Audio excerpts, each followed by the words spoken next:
What's going on, everybody? Hope you're all having a fantastic day today. Now, ladies and gentlemen, the other day, I saw a post by Mark Rubin over on Twitter. Yes, the man, the myth, the legend himself, who is in charge of XDefiant, obviously. Sadly, as we all know, XDefiant is going away, and I've seen a lot of people angry with me for not posting that much about it, but seriously, what is there to post, ladies and gentlemen? I was covering it every single day, every update, every patch. I was having a blast, but sadly, it's getting shut down. So sometimes you just gotta, let things go at a certain point. But of course, if you guys are interested, I am going to be streaming a lot of XDefiant next week, and I'm planning on streaming it more frequently as, we get closer to the end date, sadly. But, sorry, back to what I was saying here. Mark Rubin came out over on Twitter, and man, oh man, he just completely blasted Activision. And to be honest, I think each and every one of you guys will probably relate to this post in some type of way. Now, to go ahead and begin, this is by Mayhem over on Twitter putting out his post saying, "Play XDefiant," or, Pixels of Mark. "Just finished another session. I missed the game, and it's not even gone. Thank you for making a game with fans in mind. Activision deserves what's happening to them for putting money and greed over just making a game that is fun. I'll never go back." And he goes ahead and posts an image of the last time he actually went ahead and loaded up Call of Duty because he's been grinding out XDefiant. I totally feel that, man. But Mark Rubin responds saying, "Thank you. A lot of games, Call of Duty included, just focus on how to make the most money possible out of the player base. They rely heavily on FOMO marketing and EOMM matches, but I feel like it used to be just more about the quality of the game, which would drive players to play. And that means making the game more player-centric, i.e., less engagement-based tactics and higher quality experiences for the players. Better maps, modes, etc.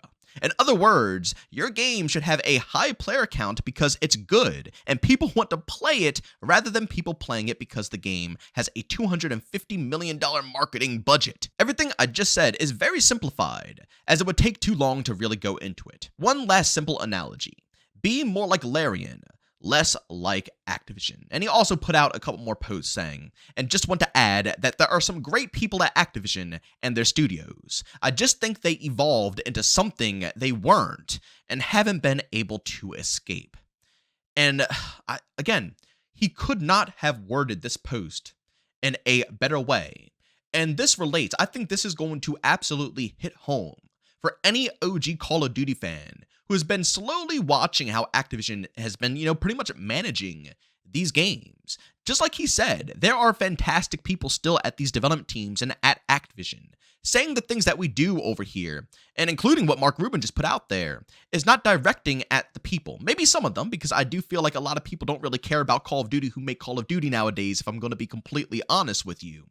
But still, there's a lot of people, even that I know personally, who work on some of these teams, who are so passionate and love Call of Duty. Even when they're not at work and they're home, they're playing COD. They love the franchise. There are a lot of passionate individuals. But we have said it time and time and time again on this channel, ladies and gentlemen, and we might as well say it one more time, going over, it's Activision.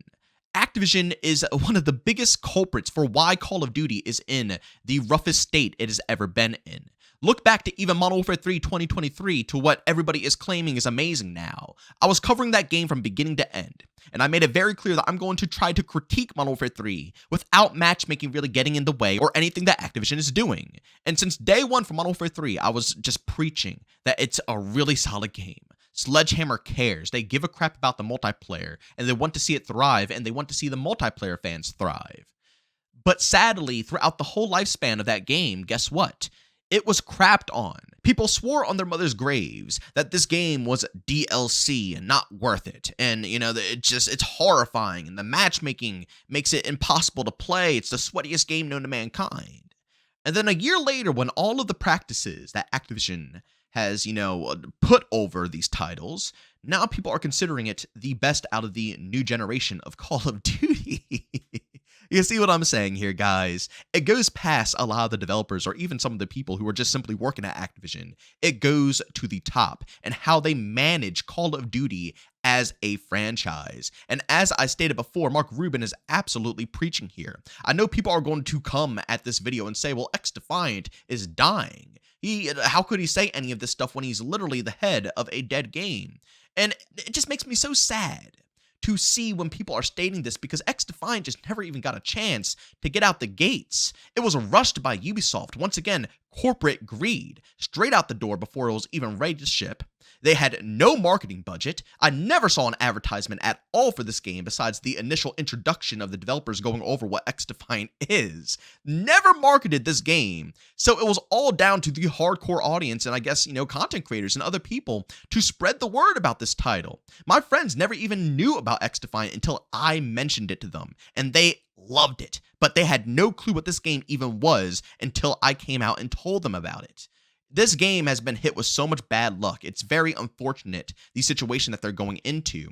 But once again, his situation with XDefiant is more proof on why these corporations are so scummy. They're all trying to chase down that Activision mindset, that Activision mentality. And the thing is that Activision already lucked out. They have a household name that everybody knows about that will practically guarantee sales every single year to the point where they can abuse these systems and they can get away with a lot of this stuff.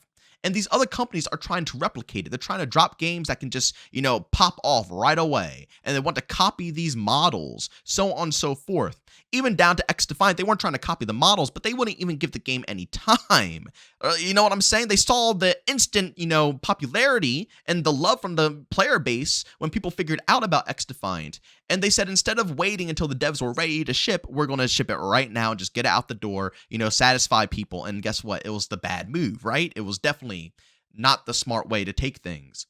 But just because of this overall situation, like I said, it doesn't debunk anything that Mark Rubin is stating here. It's all the truth. These companies like Activision are way more prioritized with trying to milk every last dollar out of the consumer over just putting out a good product and letting it work on its own.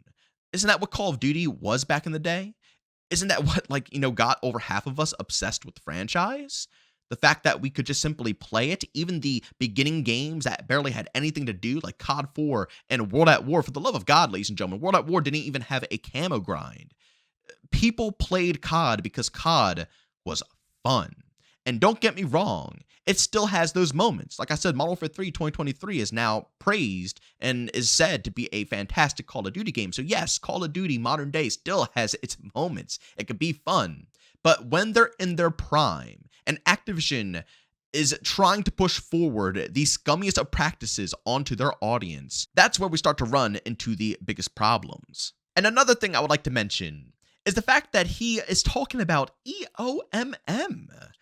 This is what makes me really think Activision is trying to pull one over on this community, because Mark Rubin must know something behind the scenes. He's in the industry. He's a top dog. He must know something is going on here with how Activision is handling the matchmaking, because Activision tries their best to cover things up, especially when it comes to discussing the matchmaking. They even have gone as far as saying that they don't have EOMM within Call of Duty, yet here, Mark Rubin is still coming out and saying that Activision is taking advantage of all these different things to manipulate, players into coughing up more cash, instead of hyper prioritizing making the best game you could possibly make and then relying on that to, bring people in.